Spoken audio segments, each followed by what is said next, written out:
हाँ sir, Afcons infra के साथ मैं शुरुआत करना चाहूँगा। इसके नंबर्स आए हैं, नंबर्स एक तो ख़राब आए हैं, कंपनी मुनाफे से घाटे में आ गई, रेवेन्यू भी घटे हैं इनके, अबिडा में 59% का ड्रॉप है, मार्जिन में भी हम देख रहे हैं कि प्रेशर देखने को मिला, ऑलमोस्ट आधे हो गए इनके मार्जिन भी। और सबसे बड़ा डिसअपॉइंटमेंट आया सर इनका जो गाइडेंस इन्होंने दिया था। रेवेन्यू ग्रोथ इनका FY26 की बात कर रहा हूँ -5% है, डी ग्रोथ हुआ है। गाइडेंस 20 से 25% था 2 बार घटाने के बाद, तो उसको भी कंपनी मीट नहीं कर पाई है। और जो ऑर्डर इनफ्लो इन्होंने कहा था कि 20,000 करोड़ का होगा, वो केवल 4,125 करोड़ का रह गया। तो बड़ा डिसअपॉइंटमेंट है, गाइडेंस नहीं मीट कर पाए हैं, नंबर्स खराब आए हैं, और उसी वजह से नंबर्स भी वैसे नहीं आए जैसा बाजार मान के चल रहा था। तो घाटे में आ गई कंपनी सर। ये जो गिरावट है उसमें क्या करना चाहिए एफकॉन इंट्रा में?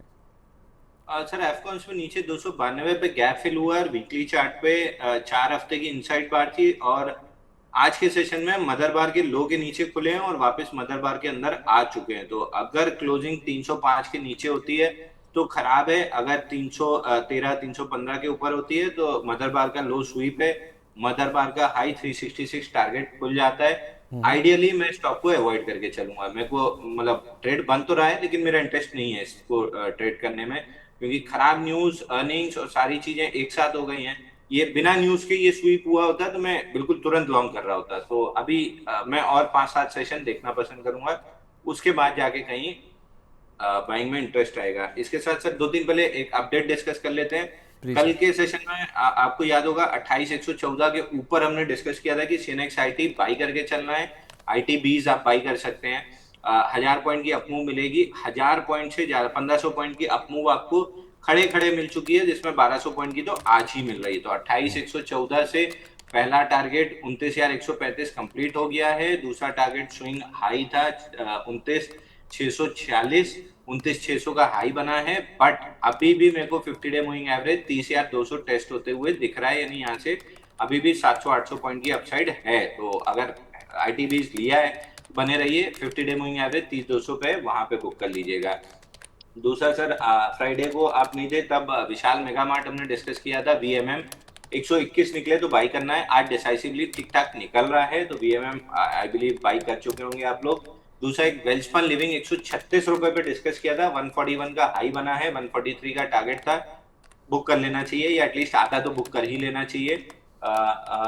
इसके अलावा फिजिक्स वाला लिमिटेड भी एक बार हमने डिस्कस किया था, उस हम्म। थर्सडे के सेशन में डिस्कस किया था या वेडनेसडे के सेशन में, वेडनेसडे थर्सडे था सर। डिस्कस किया था। वेडनेसडे सर मेरे वेडनेसडे सामने, किया था। मेरे हाँ, सामने भी हुआ था सर। हाँ वेडनेसडे आपके शो में मेरे को याद है आप ही के साथ डिस्कस किया था। 2 दिन 3 दिन कंसोलिडेशन रहा, 118-90 तक गया था, वापस से मूव आ रही है। टारगेट तो हो चुका था, बाकी आज फ्रेश बाइंग बन रहा है और डिस्क्लेमर बाई दिया हुआ भी है 112.80 में। ये 118-90 127 जाते हुए दिख रहा है, तो अगर लेना है तो यहाँ पे फ्रेश भी लिया जा सकता है। ठीक है, क्या टारगेट स्टॉप लॉस होंगे सर? तो स्टॉप लॉस 107.50 का रहेगा और टारगेट 118-90 127 का दिया हुआ है, तो वही टारगेट रिपीट कर रहा हूँ। ठीक है, ओके। कोई और अपडेट सर? नहीं, ये 2-3 थे, इसके अलावा मेरे को याद नहीं आ रहा सर। ओके, ठीक है। इसके साथ साथ ना आप सर, जहाँ पे वॉल्यूम राइज काफ़ी अच्छा है ना, आज मैं आईटी स्टॉक्स इनफैक्ट डिस्कस करने ही वाला था आपसे। आज आईटी में इन्फोसिस में काफ़ी अच्छा मूव है। टेक महिंद्रा में हम देख रहे हैं कि 66% का वॉल्यूम राइज है सर। 1503 का लेवल है, 5% का मूव इस स्टॉक में भी देखने को मिल रहा है। लेटेंट व्यू एक छोटा स्टॉक है, 5-5.5% का मूव है इसमें। 15 दिन के एवरेज आप देखें तो 174% का वॉल्यूम राइज है। 325 रुपये पर सर लेटेंट व्यू आपको कैसा लग रहा है? Sir latent view standard disclaimer सुबह बाई दिया हुआ है। लेटेंट व्यू सुबह बाई दिया हुआ है 9:25 पे 315.50 में 345 के टारगेट के साथ, और केवल 305 रुपए का स्टॉप लॉस था। 1:2 मिल ही रहा था। तो थोड़ा सा बुक भी किया है, रिस्क फ्री हो चुके हैं। बट 345 का टारगेट दिया है वो आते हुए दिख रहा है, और 345 पे रिव्यू करेंगे। 345 का टारगेट है, ठीक है, ओके। इसके अलावा सर एक आप ना ब्रेन बी सोल्यूशन देखिए, फर्स्ट सर ट्राई। एक और रह गया, जीई शिपिंग आपको याद होगा कल ही हमने डिस्कस किया था कि 1642 का ब्रेकआउट बन रहा है, ये स्टॉक 1,800 रुपए तक 1800। जाएगा। 1798 का हाई बन गया, 2 रुपए रह गया, टारगेट डन है, एक ये भी नोट करके रखा था। तो इसमें से मुनाफा वसूली कर लें? 1,800 का टारगेट था सर, 2 रुपए रह गया, प्रॉफिट बुक कर लेना चाहिए। हाँ, वही मैं कह रहा था सर, इनमें से जो भी हैं वो मतलब मुनाफा वसूली कर लें। जी जी। ठीक है, ओके। तो लेटेंट व्यू पे आप कह रहे हैं कि 345 पर हम दोबारा इसको रिव्यू करेंगे। Brain be solution sir, first cry, इसको देखिए आज 900% का वॉल्यूम राइज है, 5.5% ऊपर है, बड़े अप मूव के लिए तैयार हो रहा है सर। फर्स्ट क्राई नहीं सर, इसमें वनडे वंडर बन के रह जाता है। आप ऑफलाइट चार्ट देखेंगे तो एक 20 फरवरी को मूव आई थी, एक 20 मार्च को तो 20% का अपर सर्किट लगा था, उसके बाद फिर फिजल आउट होकर नया लो बनाया, फिर एक अटेम्प्ट 7 अप्रैल को हुआ था, ऊपर तक गया, मिड के नीचे आके क्लोज किया, फिर एक अटेम्प्ट 17 अप्रैल को हुआ था, उसका लो 245 तोड़ के कल लो बना है 216। आज फिर वही वनडे वंडर टाइप की मूव है। मैं कंप्लीटली अवॉइड करूंगा इस स्टॉक को। एक अलर्ट लगा लीजिए 269.40 यानी 270 रुपए का। जब तक 270 नहीं पार हो रहा है स्टॉक को छोड़ दीजिए, 270 पार होने के बाद फिर बाइंग करना स्टार्ट कीजिएगा। ठीक है, ओके। तो 270 पार होने आपको तक एकदम आप अभी अभी अभी बाई करना ही है, बहुत जोर से बाइंग आ रही है तो आप एक्सावेट टेक्नोलॉजी बाई कर लीजिए। HEXT के नाम से आता है। 509 रुपए चल रहा है, 509 रुपए में बाई कर लीजिए। आज का लो है 491, तो 487 का स्टॉप लॉस ले लीजिए, और ऊपर में 540 रुपए आते हुए दिख रहा है। ठीक है, 487 रुपये आप कह रहे हैं स्टॉप लॉस लगा दीजिए, 509 के आसपास है। हेक्सावेट टेक्नोलॉजीज काफ़ी लंबे समय के बाद सर ये किसी की बाइंग लिस्ट में आया है स्टॉक का, क्योंकि रीलिस्टिंग के बाद 260% वॉल्यूम राइज है। तो इस पे बेट किया जा सकता है। ठीक है, वॉल्यूम राइज है तो हेक्सावेट टेक्नोलॉजीज में 540 तक के लेवल्स के लिए आप चाहें तो अपनी पोजीशन बना सकते हैं। तो आईटी में अगर आपको खरीदारी करनी है, क्योंकि आज आईटी में काफ़ी अच्छा मूव है, तो हेक्सावेट टेक्नोलॉजीज एक स्टॉक है जिसको आप पिक कर सकते हैं। एस्ट्रल पॉली देखिए सर, आज इसमें 200% के आसपास का वॉल्यूम राइज है। इनके नंबर्स का इम्पैक्ट है, नंबर्स अच्छे नहीं आए हैं सर, जिसका इम्पैक्ट हम देख रहे हैं कि स्टॉक में नेगेटिव साइड पर देखने को मिल भी रहा है। तो एस्ट्रल पॉली में सर जो नंबर्स के बाद एक गिरावट हो रही है, उसमें आप क्या राय देंगे दर्शकों को? एस्ट्रल लिमिटेड ना सर? हाँ, एस्ट्रल लिमिटेड, जी जी जी।